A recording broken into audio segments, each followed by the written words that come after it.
the Persian Empire. Vast, unstoppable, a colossus that cast its shadow over the ancient world. Its reach stretched from the Indus River to the Aegean Sea, encompassing diverse cultures and peoples under one banner.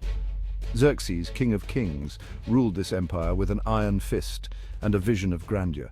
He craved more than land and gold. His ambitions were boundless, his desires insatiable.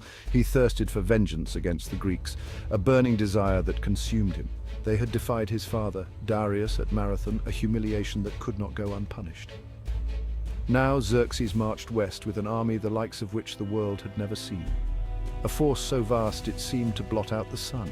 Their numbers were beyond comprehension, a sea of soldiers stretching to the horizon. Herodotus spoke of 1,000,000 men, a figure that boggles the mind.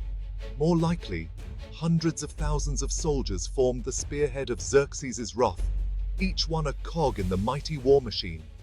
They came from every corner of his empire, Egyptians and Medes, Babylonians and Scythians, a coalition of the willing and the conquered, all marching in unison toward a single goal, the utter annihilation of Greece, a unified force driven by the will of their king. The Persian war machine was a force of nature, an unstoppable juggernaut that promised swift and brutal retribution. It promised swift and brutal retribution, a storm of steel and fire that would leave nothing but ashes in its wake. Yet, even in the face of such overwhelming might, the Greeks would not yield. Their resolve was as unyielding as the mountains that cradled their cities.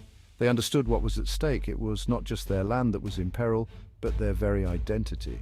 It was not just their land that was in peril. It was their culture, their heritage, their way of life. It was their very way of life, their freedom, their future. A future they were willing to fight for no matter the cost. The Greek city-states had long been rivals. For centuries they had competed for dominance, each striving to outdo the others in power, culture, and influence. Athens, Sparta, Thebes, each jealous of its own power and prestige. Their histories were filled with conflicts and alliances, betrayals and triumphs. But the Persian threat transcended old grudges. The vast Persian Empire, with its seemingly endless resources and manpower, loomed over the Greek world like a dark shadow. They knew that disunity meant defeat. The leaders of the city-states realized that their only hope lay in unity, in setting aside their differences for the greater good. So they forged an uneasy alliance. It was a coalition born out of necessity, not trust, but it was their best chance to stand against the Persian tide. Their common goal to repel the invaders and preserve their way of life. They were fighting not just for their cities, but for the very essence of Greek freedom and identity. A force of around 7,000 Greeks answered the call. These were men from all walks of life, united by a single purpose. While dwarfed by the Persian numbers, they were the best soldiers in the world. Their training, discipline, and sheer determination made them a formidable force. They were prepared to lay down their lives for their homelands. Each soldier knew the gravity of the mission, and yet they stood resolute, ready to face the overwhelming odds. At the head of this force stood King Leonidas of Sparta, leading 300 of his finest warriors. Leonidas was a symbol of Spartan valor and leadership. The Spartans were renowned for their discipline and valor. Their rigorous training from a young age had prepared them for moments like this. They were the shield wall of Greece, unbreakable, unwavering.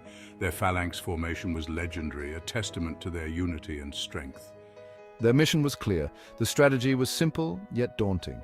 Hold the pass at Thermopylae. This narrow pass was the perfect choke point, where the Persian numbers would count for little. Deny the Persians entry into Greece. By holding this pass, they could prevent the Persian army from advancing further into Greek territory. Buy time for the other city-states to gather their forces. Every day they held the pass was a day for the rest of Greece to prepare for the inevitable confrontation. It was a suicide mission. They all knew it. The odds were overwhelmingly against them, but their resolve was unshakable. But it was a sacrifice they were willing to make. For them, the fight was about more than survival. It was about honor, duty, and the future of their people, for Greece, for freedom. Their stand at Thermopylae would become a symbol of courage and resistance, echoing through the ages as a testament to the power of unity and sacrifice. Thermopylae, the hot gates, named for the sulphurous springs that flowed nearby, This narrow pass, hemmed in by steep mountains and the sea, was the gateway to southern Greece. It was here that the Greeks chose to make their stand. The terrain played to their advantage. The narrowness of the pass negated the Persian numerical superiority. The Greeks could not be flanked. They could not be overwhelmed. They formed a wall of bronze and flesh, a bulwark against the coming storm. Leonidas understood the importance of morale. He knew that his men, outnumbered though they were, needed to believe in the possibility of victory. He used the terrain to his advantage. He chose his battlefield carefully. He positioned his men for maximum impact. He would make the Persians pay for every inch of ground.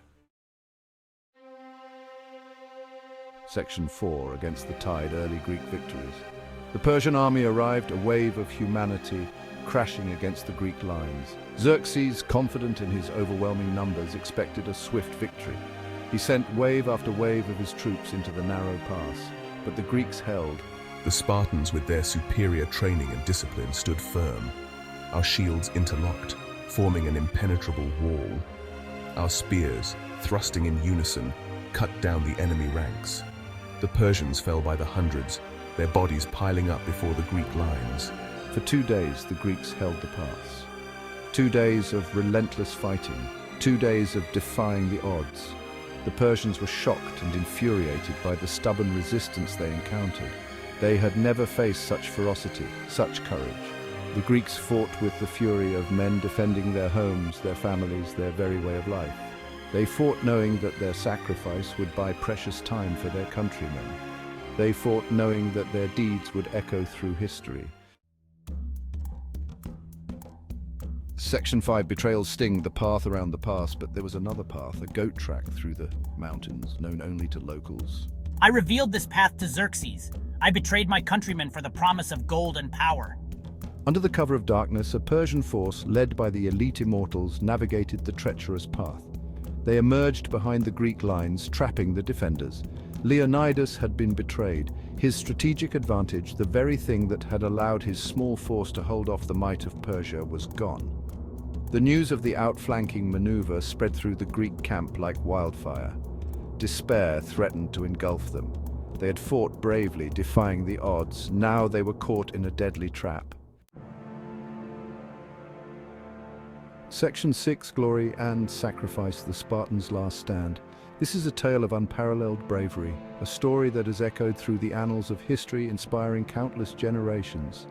It is the story of King Leonidas and his 300 Spartans who stood against the might of the Persian Empire. Leonidas knew what he had to do. Faced with overwhelming odds, he understood that a strategic retreat was necessary to preserve the bulk of the Greek forces. His decision was not made lightly. It was a choice born out of necessity and a deep sense of duty to his people. He dismissed most of the Greek contingent, ordering them to retreat and live to fight another day. This was not an act of cowardice, but a calculated move to ensure that Greece would have the strength to continue the fight against the Persian invaders. He and his 300 Spartans, along with a small force of Thespians and Thebans, would remain.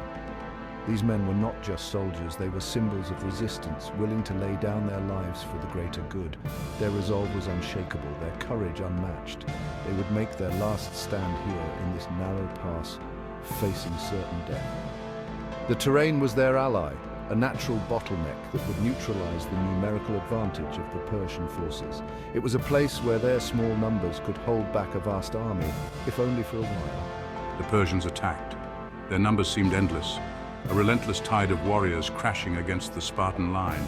Wave after wave crashed against our line.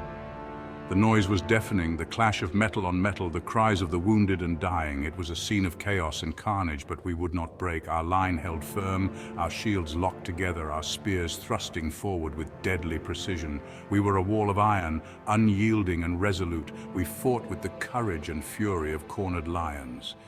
Each man knew that this was his final stand, and he fought with a ferocity born of desperation and determination. We fought knowing that our sacrifice would inspire our countrymen to continue the struggle. Our actions here would echo through history, a testament to the power of courage and the human spirit. Leonidas fell, his body pierced by 1,000 arrows. His death was a blow, but it did not break the spirit of his men. But his men fought on, defending his body until their own strength failed. They knew that their leader's sacrifice had to be honored, that his death would not be in vain. The pass ran red with blood. The ground was soaked with the lifeblood of heroes, a grim testament to the ferocity of the battle that had taken place. The air was thick with the stench of death. Smoke and dust hung in the air, mingling with the cries of the wounded and the dying, but still, the Greeks fought on, their courage undimmed. Each man fought with the knowledge that his sacrifice would pave the way for future victories. Finally, overwhelmed by sheer numbers, the last of the Spartans fell. Their bodies lay strewn across the battlefield, a silent testament to their bravery and sacrifice. Their sacrifice, however, would not be in vain. Their stand at Thermopylae had bought precious time for the Greek alliance to gather its strength and prepare for the battles to come. They had bought precious time for the Greek alliance to gather its strength. Their actions had shown the world that the spirit of freedom and resistance could not be easily crushed. They had shown the Persians and the world that freedom was worth fighting for, even unto death. Their legacy would live on, inspiring future generations to stand up against tyranny and oppression, no matter the cost.